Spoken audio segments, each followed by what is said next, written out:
Well, hi everybody, I'm Bernard Lynch, and over the next few weeks I'm going to try to teach you everything you need to know to get you started playing the guitar. I'm going to do chords, strumming, rhythm, and I'm going to introduce you to fingerstyle, which is what I like to play. I hope you can see all of the guitar here. This is the head up here, not my head, the guitar.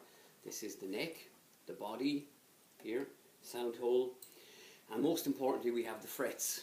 And my finger is moving up now, okay? These are the fret bars, and the first thing you need to know when you're playing the guitar is to get a clear note, a clean sound. You've got to get your finger right in the middle of the fret bars, okay? So that's clean, that's clear. If you touch the bar, you're going to get a muted or a kind of a dumbed down sound, okay? So practice that for a while, just making sure every note is clean, and then you're ready to begin. I should mention tuning.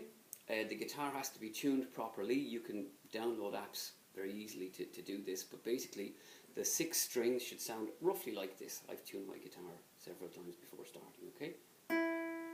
That's your first string, or the E string. That's your second string, or the B string. That's the third string, or the G string. That's the fourth string, or the D string. This is the fifth string, or the A string. And the sixth string, the bass, is another E. Okay? So that's the sound you should have roughly. Okay? We number the frets there. That's the first fret, second fret, third fret, fourth fret, fifth fret, and so on. So you can identify where you need to put your hand, say, or your fingers, second string, fifth fret. And then you try and get that finger vertically going down onto the guitar board. Look. If you get a crooked sound like that, you're going to block the next string. Okay? So we're ready to try a few chords. There are 7 major chords, A, B, C, D, E, F, and G. And they all have variations like sevenths and minors and diminished and all kind of things. But we're going to start today with 5 chords, and your first job really is to build up the strength in both hands, okay? And that can hurt a little bit at first, not too much. So let's take an A chord, and remember the aim all the time is to get the 6 strings sounding clean, no buzzes, no muted sound, okay? So A, I take my small finger and I put it on the second string, second fret. Can you see that? So the first string is open, there's nothing on it, and the second string I'm playing on the second fret, right in the middle. Okay?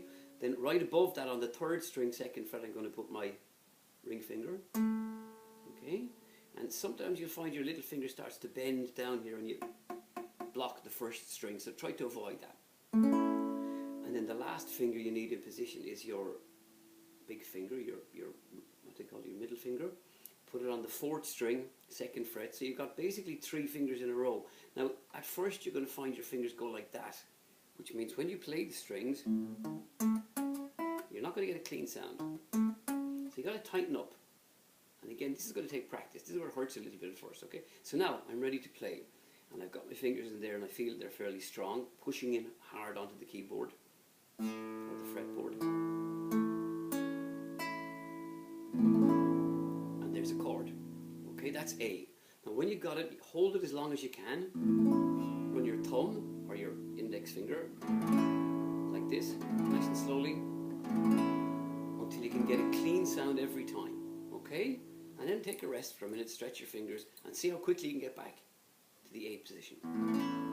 Okay? So that's A. It's going to take a bit of time to do that. But we'll move on to D, which is in the same family as A, and it's not too difficult.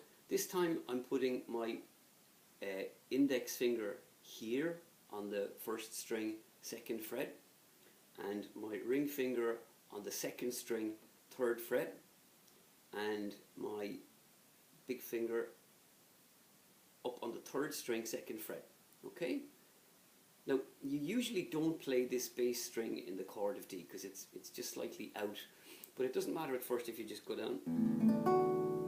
Okay, so I'd really concentrate on the 5 or 4 lower strings here. Again, if you get a buzz, it's either because you're not pushing hard enough, I just push, so you got to push in hard, or it's because one finger is obstructing another string, so this finger might bend down a little bit and block the first string. So try get this vertical shape that your fingers are going straight down onto the keyboard until you can get this.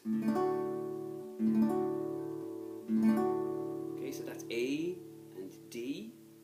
Take a while practicing this. This could take you days or weeks just to get it right, but it's well worth it.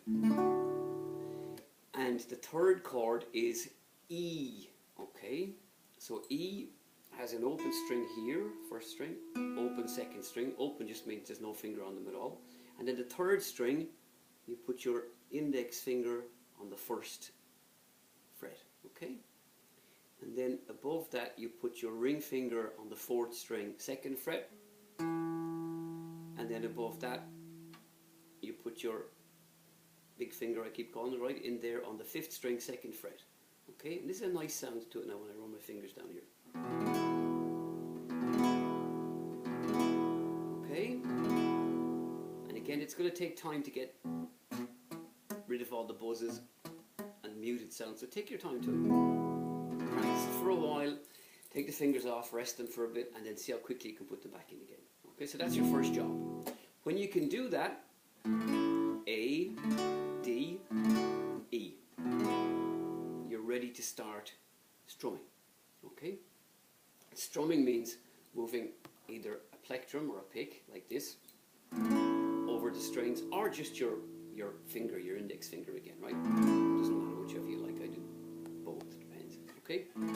Strumming basically gives you the rhythm that you need to play a song, right? If you're accompanying, if you're singing and playing the guitar at the same time, strumming gives you the rhythm, and the most basic rhythm would be 4/4 timing. I know nothing about the theory of music, but I know this much, right? If you want to strum along to most songs, you get this 4 count of a beat. And watch what I'm doing. I'm going to bring this hand down the strings. Okay, I'm probably shying away from the bass here, these two a little bit. I'm kind of aiming down more towards the treble, the strings down this end. So watch. And I'm going to count 1, 2, 3, 4. So you go 1, 2, 3, 4. 1, 2, 3, 4. 1, 2, 3, 4.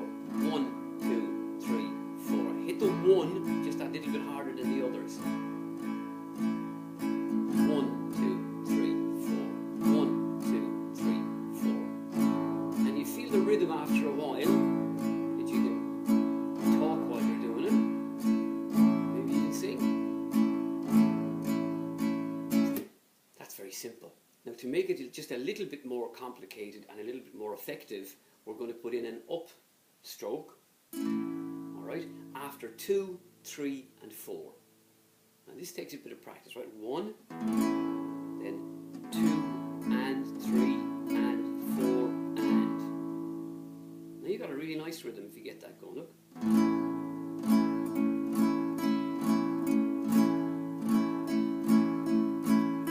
Or with the plectrum.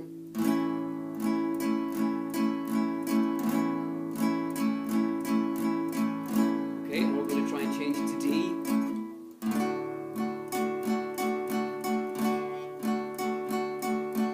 And then E.